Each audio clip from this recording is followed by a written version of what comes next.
Hi guys, welcome back to my channel. I know it's been a while since I showed my face on here and put out some great content, and I want to apologize for that. I am sorry, but I am back and I'm back with a bang. You see, I even did my new hair for you guys, So today's video is going to be a highly requested video that many of you guys have been asking me for months now with regard to what the COVID-19 requirements are for travel to the USA from Nigeria or actually from anywhere else.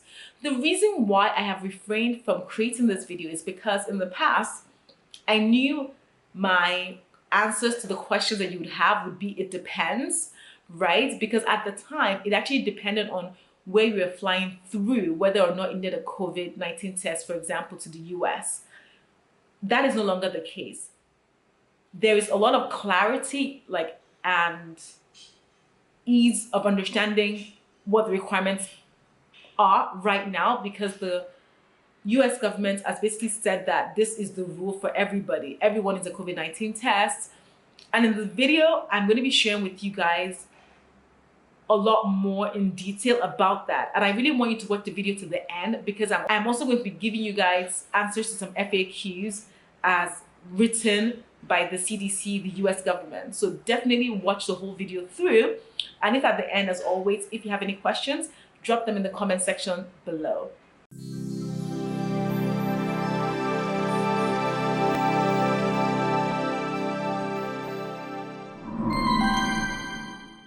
So before I get started, my name, if you're new here, my name is Sassy Funke and I'm a Nigerian author. I'm an author because I wrote the first ever, yes, high quality, locally curated travel guide for Lagos, Nigeria. Never been written before.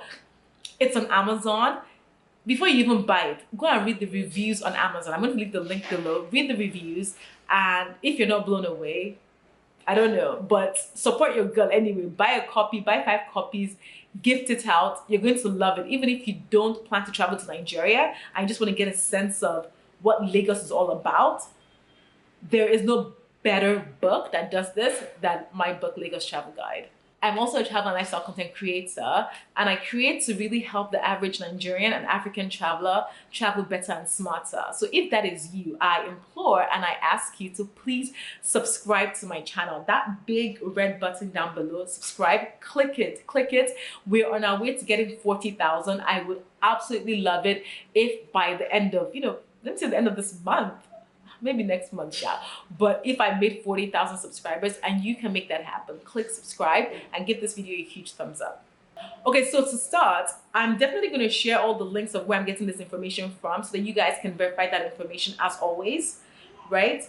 So the first thing here it says is that effective January 26th, all air passengers to the United States aged 2 years or older must provide a negative COVID-19 viral test taken within 3 calendar days of travel. Alternatively, travelers to the US may provide documentation from a licensed healthcare provider of having recovered from COVID-19 in the 90 days preceding travel. We're going to dive deeper into this. But you can see here, it says that from the 26th of January, everyone needs to do a COVID test, a viral test. And everyone that is aged 2 years and older. So if you have a child that is less than 2 years old, they don't have to do it. But if they're 2 years or older, they have to do a COVID-19 test. So now let's get into more specific information. It states there that you have to show, as always, this your negative results of the airline before you board your flight, or you have to be prepared to show a document of recovery, a documentation of recovery, basically a proof that you did a recent test, right? And it was positive, but you recovered for it, and they basically approve you to travel. So that just means that if you have gotten COVID in the past and you've recovered from it within 90 days and you can prove that with documentation from your healthcare provider, you do not have to do another COVID test to travel, if you understand. We're going to go back and talk about in the FAQs a lot about this specific, what type of COVID tests why are they saying 3 days and not specific 72 hours? I'm going to dive into that. But also, after you travel, the CDC says this, that you should get tested within 3 to 5 days after travel and stay at home to self-quarantine for 7 days after travel. They say that if you test negative after you do that test, you can stay home. You should stay home to self-quarantine for the full 7 days, right? If you test positive, isolate yourself to protect from others. It also says that if you don't get tested after you travel, that it's safest to stay home to self-quarantine for 10 days after travel. And in general, to avoid being around people who are at an increased risk of severe illness for 14 days, whether you get tested or not. So this all after you travel guidance around testing is not compulsory. So now let's get straight into the FAQs, which are so important. I implore you to watch on. The first one asks around whether it applies to US citizens, whether you have to do this test or not. And they clearly stated there that the order applies to all air passengers 2 years of age or older traveling to US, whether you're a US citizen or a permanent resident. So everybody 2 years and above has to do it. Has to either provide a proof that they've recovered or actually has proof that they're negative. When does this order take into effect? As I mentioned, it goes into effect on the January 26, 2021. So that was 2 days ago. It's already in effect right now. This is an interesting part. The question goes, why does the order specify 3 days rather than 72 hours? What is considered 3 days? Bear in mind that, for example, Nigeria always says 72 hours, 96 hours, you can track that. But the US says 3 days. This is what they have to say. And this is super important. The 3-day period is the 3-day before the flight's departure. The order uses a 3-day time frame instead of 72 hours to provide more flexibility for the traveler. By using a 3-day window, test validity does not depend on the time of the flight or the time of the day that the test was administered. For example, and this is very important, if a passenger's flight is at 1 p.m. on a Friday, the passenger could board the negative test with the passenger could board with the negative test that was taken any time on the prior Tuesday or after. So what they're saying is that rather than track the particular time on the day, they're saying look at the 3 days before Friday, which is Thursday, Wednesday, Tuesday, so 3 days. They're saying from the beginning of that for Tuesday, anytime you can do the test, right? But if they are said 72 hours, you could only do the test at 1 p.m. on the Tuesday, if you follow, right? Because that would be Tuesday 1 p.m., Wednesday 1 p.m., Thursday 1 p.m., Friday 1 p.m. So they're giving more flexibility for you to do this. So this actually helps the traveler to not rack their brain around this whole how many hours thing, which I think is actually very smart. And I think maybe other countries should maybe take this, it makes it easier and not confusing for a traveler to figure out when they can do their test. The next question goes, does this order apply to a land border crossing? Right? So it says no, the requirement of this order only applies to air travel into the US. So if you're crossing from Mexico or maybe from Canada to the US, you don't need this. But if you're flying in, you do need this. That's what they're saying, this particular order. The next question goes, who is checking to make sure that people have a negative test or the documentation of recovery before they board a plane to the US? And the answer here is that the airline will confirm a COVID-19 negative test or documentation. So as we all already know, when you're about to fly, at the point of checking in, it will be checked whether you have the right documentation to get on the flight or not. With regard to where can you do the test, is there a specific lab? I do not believe the US has a specific lab. As long as an accredited lab that you're doing the test at, it is fine. The next question goes, what types of SARS-CoV-2 tests are acceptable under the order? right? And the US government states that the passengers must be tested with a viral test that can either be an antigen or a nucleic acid amplification test, such as a reverse transcription polymerase chain reaction, that's a PCR, and other things I'm going to put up here so you guys can, or put up here so you guys can see it. But it's interesting because the US accepts an antigen test. For example, for travel into Nigeria, Nigeria says they don't want an antigen test at all. So it's good to know that there's a little bit more flexibility when it comes to the US. Next question, someone asked, can I get a rapid test? And the answer is rapid tests are acceptable as long as they are a viral test acceptable under the order. So rapid tests under this category are acceptable. Key to note that for travel to Nigeria, Nigeria does not accept rapid tests for now at this point in time. The next question goes around, does a home test qualify? Can I do a home test and would that qualify? And it says the order requires a lab report to be presented to the airline. A home specimen collection kit that is tested in a lab should meet the requirements if such methods have been approved by the country's national health authorities. So it does if it's, it's like a lab approved test. It also asks, what is a verifiable test result? A verifiable test result obviously is what they need. They need to be able to verify it themselves. So they're saying, someone is asking, what is that? It's a test result must be in the form of a written document. So that's a paper or even an electronic copy of a lab test result. Testing must be performed using a viral test, and negative results must be presented to the airline prior to boarding. The test result documentation must include information that identifies the person, the specimen collection date, and the type of test. So it specifically must actually have this in there, that your name, when was the test, the collection date for the sample taking, and what type of test it was. A negative test result must show the test was done within 3 days before the flight.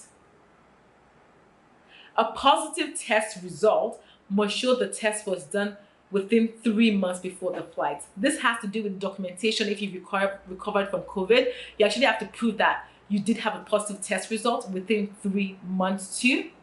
That has to be shown too. Next question is around the language of the test result. Does a negative test result or documentation of recovery need to be in English? The answer here is that the airlines and other aircraft operators must be able to confirm the test results and review. So basically, the airline at the point that they receive it must be able to understand it. So for example, if you had a test result in French and at the airline, it's Air France you're flying, most likely they'll be able to verify it. So they must be able to speak that language. That is the condition there. Next question, if a passenger has tested positive for COVID-19 and then tests negative, can that passenger travel? Clearly states here that individuals with known or suspected COVID-19 case should self-isolate and not travel until they meet the CDC criteria for discontinuing isolation. Another question is, if a passenger, you have a negative test, for example, but was a close contact to a known COVID test, can that passenger travel? It states here that individuals who have had close contact with a person with COVID-19, right, should self-quarantine and not travel until they meet the CDC criteria for discontinued quarantine. So yes, if you've tested negative, but suddenly someone around you has COVID-19 and you've been in close contact with them, yes, you need to act responsibly and not travel. That's what they're saying here. This is a good question because for Nigeria, it's a little bit different. The question goes, do the requirements of this order apply to diplomats and special visa holders? And it states here, diplomats and special visa holders are not exempt for this order. We know with Nigeria, for example, that diplomats coming into the country do not need to do a COVID-19 test. The US is saying, it doesn't matter if you be diplomat or you get special visa, you have to do the tests or provide the proof that you recovered before you're allowed to travel. Here are some more FAQs that I think will be interesting, focused on the passenger right now for you to know. The question goes, what if I have had COVID-19 vaccine, or I've tested positive for antibodies. Do I still need a COVID-19 test or the documentation of recovery from COVID-19? A lot of people have asked me this in Travel to Niger to say whether or not if you've taken the vaccine, do you still need to take the test? Yes, is what the US government is saying. At this time, all air passengers traveling to the US, regardless of your vaccination or antibody status, are required to provide a negative COVID-19 result. So just to reiterate again, someone asked, what if I recently recovered from COVID-19? The CDC does not recommend getting tested again in the 3 months after a positive viral test, as long as you don't have symptoms of COVID-19 now, right? So you can just get the documentation of recovery as stated before. Another FAQ, what if I don't take the test and I want to travel to the US? The answer here is pretty much the airline must deny you boarding the flight. You can't travel to the US if you refuse to take the test, you know. There's a question around what happens if my flight or first flight, of the itinerary that includes connecting flight, is delayed and it goes over the 3-day limits for testing, right? And this happens a lot, right? The answer to this is if the initial departing flight in your trip is delayed before departure, you need to get retested. If the delay causes your test to fall outside of the 3-day pre-departure testing by more than 24 hours. Also states another question, what if the 3 days times out due to a connecting flight delay? So it says here that if a connecting flight, for example, is delayed due to a situation outside of your control, you will need to get retested if the delay causes your test to fall outside of the 3-day pre-departure testing period more than 48 hours, right? I hope that makes sense. So this is like, if it's like more than 48 hours, more than 3 days, you have to get retested. There's also some questions around, do I need to get a test before leaving the US? Even though we're talking about going to the US, at this time, they say the CDC, that's the Center for Disease Control, does not have a testing requirement for outbound passengers, but recommends that you get tested anyway. But I think it's important here to actually check where you're traveling to, because specific countries have their own requirements. So it's important to check that before you travel. So guys, I'm not gonna go through all the FAQs that the CDC, the US government has put through. I'm gonna put the links down below. But I guess to summarize, you do require now to do a COVID test 3 days before your flight, within 3 days before your flight, to be tested before you're allowed for travel to the US. I really hope this video has been useful. It's been really helpful. Thank you guys for staying with me on this journey. There's still a lot of amazing content that I'm itching to give you guys, that I promised you guys. Trust me, if I said I'm going to do a video about traveling with a baby, different things, trust me that I'm working on it. If you want to remind me, feel free to drop your video content ideas in the comment section below. Thank you again, once again, for supporting me, for being on here. I really hope, as always, this video has been informative. I implore and ask you to follow Travel to Niger on Instagram, follow Travel to Niger's Facebook community page. Super useful. You're going to find the information there extremely useful. Make sure to follow us on there and engage on there too. Thank you once again, and I will see you guys on my next video, which will be very soon. Yeah, bye.